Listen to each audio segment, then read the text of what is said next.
महाराष्ट्र दिवस और अंतर्राष्ट्रीय मजदूर दिवस के खास मौके पर आज भंडारा शहर में एक भव्य आयोजन देखने को मिला। वन पर्यावरण प्रदूषण नियंत्रण समिति और महाराष्ट्र राज्य युवा पत्रकार संघ के संयुक्त तत्वावधान में 13वीं राज्य स्तरीय पर्यावरण परिषद का सफल आयोजन किया गया। इस कार्यक्रम में न केवल पर्यावरण संरक्षण की गूंज सुनाई दी, बल्कि समाज के असली नायकों यानी हमारे श्रमिक भाइयों का भी जोरदार सम्मान किया गया। भंडारा के शिवम होटल में आयोजित इस गरिमामय समारोह की अध्यक्षता नगर परिषद अध्यक्षा मधुरा मिलिंद मदनकर ने की। कार्यक्रम की शुरुआत भारत रत्न डॉक्टर बाबा साहेब अम्बेडकर और छत्रपति शिवाजी महाराज की प्रतिमा पर माल्यार्पण के साथ हुई। इस अवसर पर मुख्य वक्ता परमानंद मेश्राम ने जहां मजदूर आंदोलन के इतिहास और उनके अधिकारों पर प्रकाश डाला, वहीं डॉक्टर सोमेश्वर यल चलवार ने बढ़ते प्रदूषण की गंभीर समस्या से निपटने के लिए जन जागरूकता का आह्वान किया। इस कार्यक्रम की सबसे खास बात रही श्रमिकों का सम्मान। राइस मिल, कारखानों और लघु उद्योगों में काम करने वाले करीब 500 मजदूरों को लंच बॉक्स भेंटकर उनके योगदान को सराहा गया। साथ ही समाज के विभिन्न क्षेत्रों में निस्वार्थ सेवा देने वाली शख्सियतों को भी सम्मानित किया गया। इनमें प्रधानमंत्री नरेंद्र मोदी द्वारा प्रशंसित ग्रीन हेरिटेज संस्था की उपाध्यक्ष चंदा मुरकुटे, अन्निस के विश्वास लोणारे, डॉक्टर सुलभा मेश्राम, शैलेश हुणे, धम्मपाल मेश्राम समेत कई गणमान्य हस्तियां शामिल रहीं। कार्यक्रम को सफल बनाने में अजय वासनिक, डॉक्टर बबन मेश्राम और सूरज परदेशी सहित आयोजन समिति के तमाम कार्यकर्ताओं ने दिन रात मेहनत की। भंडारा में हुआ ये आयोजन ये संदेश दे गया कि विकास की दौड़ में हमें पर्यावरण और मजदूर दोनों का ख्याल रखना बेहद जरूरी है। फिलहाल के लिए बस इतना ही। देश और दुनिया की तमाम बड़ी खबरों के लिए बने रहिए हमारे साथ। तसेच उपस्थित मान्यवर मंचावर उपस्थित मान्यवर सर्वांचे नाव नाही माहीत, पण शहराचे प्रथम नागरिक नगराध्यक्ष मॅडम उपस्थित आहेत तशी माहिती मिळाली। तरी इल्मी भाऊ आहेत, इतर मान्यवर ही ग्रीन हेरिटेज। तर या ताईंना मी विशेष विनंती करेल की तुम्ही याकडे लक्ष केंद्रित करा का तुमच्या गावामध्ये राईस मिल भरपूर आहेत, त्याच्यापासून मोठ्या प्रमाणात धूर होतो। रस्त्यावर सुद्धा राईस मिल आहेत।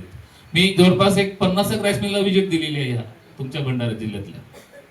माझे चंद्रपूर जिल्ह्यात राईस मिल मला तसेही घाबरतात, कारण मी बरेच राईस मिलवाल्यांना मी बरेच कारवाई केलेली आहे। तसेच ताई तुम्हाला सांगू शकतो, तुमच्या जिल्ह्याला शहरामध्ये अनधिकृत वीटभट्टी कारखाने आहेत, प्रदूषण रोखणारे वीटभट्टी कारखाने आहेत। त्याच्यापासून सुद्धा आपल्याला धोका निर्माण आहे, कारण काळा धूर निघतोय, डस्ट निघतो आहे, बरंच काही निघतं त्यापासून। रस्त्याला लागून वीटभट्ट्या आहेत, ते सुद्धा घातक आहे। आता ह्या सगळ्या गोष्टी फार कमी करणार लोकांना, पण हे मुख्य आहे। त्यानंतर तुमच्या घराच्या जो नालीतून निघणारा जो घाण पाणी आहे तो सुद्धा वातावरण दूषित करतो, म्हणजे घाण पाणी म्हणजे दूषित। त्यानंतर नळाचं जो पाणी येते तो सुद्धा गढूळ पाणी कधी म्हणजे तो सुद्धा दूषित आहे। म्हणजे अशा अनेक गोष्टी दूषित आहेत आणि त्यावर कार्य करणारी ही आमची संघटना आहे। मागील अनेक वर्षापासून आम्ही संघटनेत काम करत आहोत आणि करतच राहणार। तर चंद्रपूर शहरामध्ये महाराष्ट्र प्रत्येक जिल्ह्याला कुठल्या ना कुठल्या एका जिल्ह्याला प्रत्येक वर्षाला राज्यस्तरीय पर्यावरण परिषद होत असते। सूरज दादा जो आहेत हे मागील 25 वर्षापासून माझ्या संपर्कात आहेत। त्यांच्या विशेष आमच्या सुनीता वहिनी त्या सुद्धा आहेत।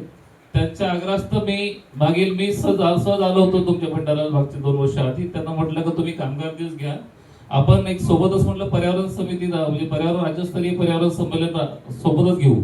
त्यांनी होकार दिला आणि तो मागील 2 वर्ष आधीचा कार्यक्रम अतिशय यशस्वी पार पडलं। त्याचाच औचित्य साधून आपण या सुद्धा वर्षी घेण्यात आलं आणि त्या दरम्यान तयारी करण्याचा थोडा उशीर झाला, कारण त्या दरम्यान हे आमचे सूरजदादा केदारनाथला गेले होते दर्शनाला, म्हणून त्यांच्या गैरहजेरीमध्ये फार तेवढी पाहिजे आम्ही तेवढी जास्त करू शकलो नाही। तरी पण तुमच्या सर्वांच्या सहकार्याने कार्यक्रम होत आहे। अशा प्रकारे हा पर्यटनाचा भाग आहे। तुमच्या घराशेजारी जर वीटभट्टी असेल तर तुम्ही त्याला तक्रार करू शकता। तुमच्या घराच्या बाजूला जर राईस मिल असेल तर त्याची तक्रार करू शकता। तुमच्या घराच्या बाजूला जर नळाचं पाणी असेल तर महानगरपालिकेला तक्रार करू शकता। ते सीओ साहेब असो, अध्यक्ष मॅडम असो, त्यांना तुम्ही लेखी तक्रार करू शकता, आमच्या नळाला दूषित पाणी येत आहे। तुमच्या बाजूला जर नाली चोकअप झाली असेल ती सुद्धा तक्रार करू शकता का एकदम घाण येत आहे म्हणजे दूषित आहे। म्हणजे हे सगळं तुम्हाला जीवाला हानी पोहोचणारी वस्तू आहे आणि हे यावर तुम्ही सक्षमपणे तुम्ही तक्रार करू शकता आणि स्वतःला न्याय मिळू शकता आणि तुमच्या मुलाला बाळाला सुद्धा आपण आरोग्यमुक्त करू शकता. हा झाला परिणाम विशेष काम. बस मी एवढाच बोलतो, इथंच थांबतो. धन्यवाद. मान्यवर, तसेच आपण सुद्धा कामगार बंधू आणि भगिनींनो, आज 1 मे महाराष्ट्र दिन, तसेच कामगार दिवस सुद्धा, आणि महत्वाचं म्हणजे आज बुद्ध पौर्णिमा सुद्धा आहे. खरंच हा त्रिवेणी संगम हा योगायोग म्हणावा लागेल, खूप चांगला दिवस म्हणावा लागेल. आणि या दिवशी कामगारांचा सुद्धा आपण इथे सत्कार करत आहोत, हा एक योगायोगच आहे. आता नुकताच जे भाऊंनी सांगितलं आपल्याला की कामगार हा देशाच्या प्रगतीचा आपको छूता है तो इस आवाज को अकेला मत छोड़िए. चैनल को लाइक करें, सब्सक्राइब करें और बनिए जनता की आवाज.